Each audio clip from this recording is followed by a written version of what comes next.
नागपुर में ऑनलाइन ठगी का एक और चौंकाने वाला मामला सामने आया है। यहाँ एक 61 वर्षीय व्यवसायी को पहले शादी का झांसा दिया गया और फिर शेयर मार्केट में निवेश करने के नाम पर 2 लाख रुपए की ठगी कर ली गई। आरोपी महिला ने खुद को रितिका मेहता बताकर पीड़िता का भरोसा जीता और फिर उसे साइबर जाल में फंसा लिया।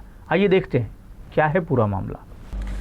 नागपुर के लगड़गंज थाना क्षेत्र के वर्धमान नगर निवासी 61 वर्षीय व्यवसायी ने विवाह के लिए एक मैट्रिमोनियल ऐप डाउनलोड किया था।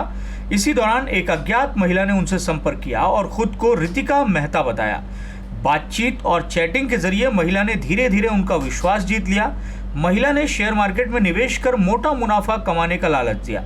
उसने टेलीग्राम के माध्यम से एक ऑनलाइन ट्रेडिंग प्लेटफॉर्म पर पीड़ित का रजिस्ट्रेशन कराया।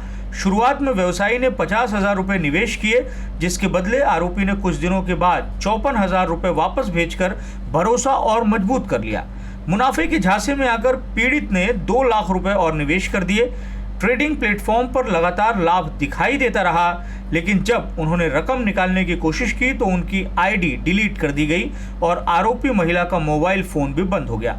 खुद के साथ हुई ठगी का एहसास होने पर व्यवसायी ने लगड़गंज थाने में शिकायत दर्ज कराई। पुलिस ने अज्ञात महिला के खिलाफ संबंधित धाराओं के तहत मामला दर्ज कर जांच शुरू कर दी है।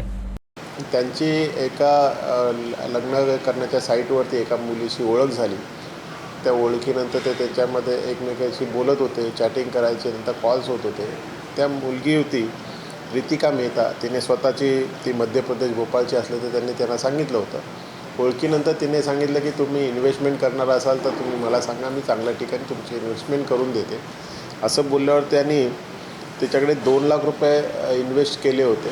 सुरुवातीला काही इन्व्हेस्टमेंट केल्यानंतर तिने त्यांना अकाउंटमध्ये प्रॉफिट झाल्याचं दाखवल्यामुळे त्यांना विश्वास वाटल्यानंतर त्यांनी 2 लाख रुपये इन्व्हेस्ट केले।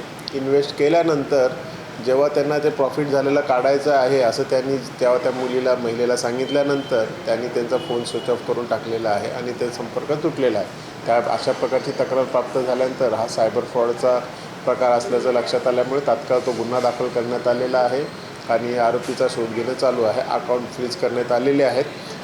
त्यामध्ये काही रक्कम आपण फ्रीज करण्यात यशस्वी झालेलो आहोत। ती रक्कम आपण फिर्यादीला लवकरच परत करू व आरोपीचा शोध घेऊन त्यांच्याकडून उर्वरित रक्कम आपण जप्त करण्याची तजवीज ठेवलेली आहे।